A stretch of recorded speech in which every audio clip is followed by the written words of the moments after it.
Buenos días, hoy les venimos a presentar una tecnología de secuenciación que se llama Oxford Nanopore. Nuestro grupo está conformado por Laura López, Sebastián Rodríguez y Paula Choconta. Entonces, pues lo primero es entender qué es esta tecnología y primero pues la tecnología que utiliza Oxford Nanopore fue propuesta por David Deamer y Daniel Branton en 1996. Luego, esta empresa Oxford Nanopore Technologies la implementó y la desarrolló a nivel comercial en el 2014. Esta secuenciación se da a través de nanoporos, que pues es el método que ellos utilizan para determinar el orden en que se encuentran organizados los nucleótidos en una hebra de ADN o de ARN. Primero, es importante entender qué es un nanoporo, y pues básicamente un nanoporo es un agujero pequeño de 1 nanómetro de diámetro interno que generalmente están hechos a base de proteínas que perforan las membranas, como se puede ver en la imagen.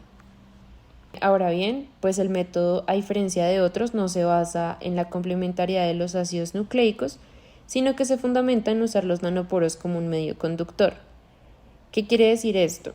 Que consiste en hacer pasar la hebra de ADN o de ARN a través del poro de una proteína sintética, la cual tiene una membrana de polímero que resiste la electricidad, y cuando éste va pasando a través del poro va creando una alteración en la corriente eléctrica, y con esto permite identificar las secuencias de los nucleótidos.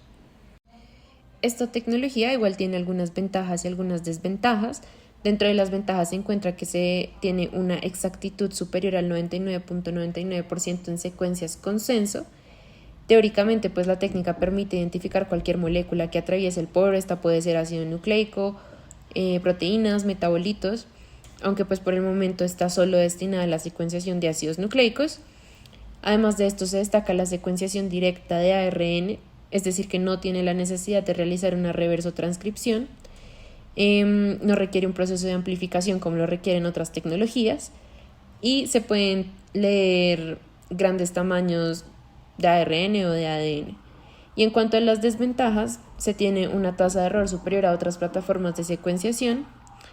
También se necesitan sistemas con un gran volumen de almacenaje y transferencia de datos, y debido a que pues estos nanoporos o pues las proteínas tienen una naturaleza biológica, hace que las células de flujo que contienen los nanoporos tengan una vida media limitada.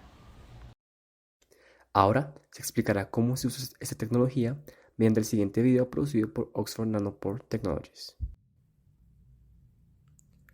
Para la secuenciación de ADN, usualmente se utiliza un dispositivo llamado MinION, el cual contiene una celda de flujo que es donde se agrega la muestra.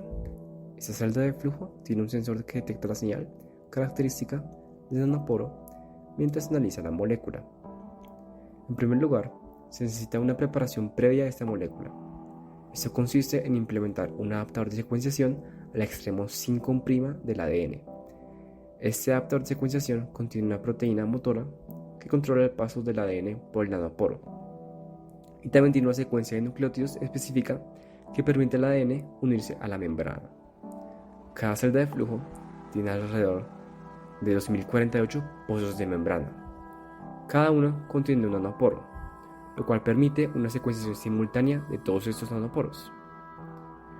Como se mencionó anteriormente, la secuenciación a través de nanoporos se basa en poros de alrededor de 1 nanómetro de diámetro, insertados en una membrana con una alta resistencia eléctrica. Esta membrana se sumerge en una solución electrolítica y se aplica una diferencia de potencial a lo largo de ella, generando así una corriente a través de un nanoporo. Luego, el ADN es guiado por el adaptador hacia un sitio de unión que lo posiciona en el nanoporo, y entonces los nucleótidos empiezan a ser inducidos a través del nanoporo, gracias al campo eléctrico, el cual impulsa los iones, y este proceso se conoce como electroforesis. El principio es simple: si algún elemento atraviesa el nanoporo, se puede detectar una pequeña interrupción en la corriente iónica.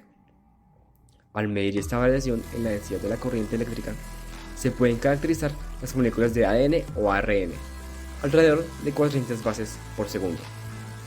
Esto da la posibilidad de leer todas estas señales de la corriente y producir una lectura continua masiva paralela de más de 100 kilobases, que que en teoría no está limitada. Finalmente, algunas de las aplicaciones incluyen el estudio genético del carcinoma obteniendo los fragmentos de cualquier longitud en los que solo se identifican genes donde se puedan expresar la enfermedad, después de realizar las expansiones de STN. También la evaluación de la plasticidad tumoral y la confirmación de la regulación al alza de genes que miden la metástasis de los tumores. La evaluación de estos genes se realiza bajo marcadores que determinan el estado de la mutación, el linaje y los cambios que se obtienen de una copia a otra en las muestras tomadas. Estos estudios permiten adaptar un tratamiento óptimo para pacientes que puedan presentar algún tipo de expresión tumoral. Otra de las aplicaciones es la transcriptómica del virus del papiloma humano, como biomarcador de citología cervical de alto grado, realizando una amplificación del gen 16S RNA completo y los genes E6 y E7 del BPH16. Al realizar este estudio, se puede determinar de manera rápida el genotipo y más de 10 especies bacterianas abundantes en la muestra. Esto también se puede realizar haciendo un análisis del transcriptoma de verrugas inducidas por el virus del papiloma humano. Por último, ha sido una herramienta útil para comprender dinámicas epidemiológicas, por ejemplo, el genoma aislado del SARS-CoV-2. Al tomar una muestra de un paciente se demostró que tenía 7 mutaciones en comparación con el genoma de referencia. Debido a esto, pues se pudo ver como la importancia de combinar el análisis epidemiológico con la secuenciación profunda del genoma viral mediante la herramienta de secuenciación de tercera generación como lo es Oxford Nanopore. Gracias.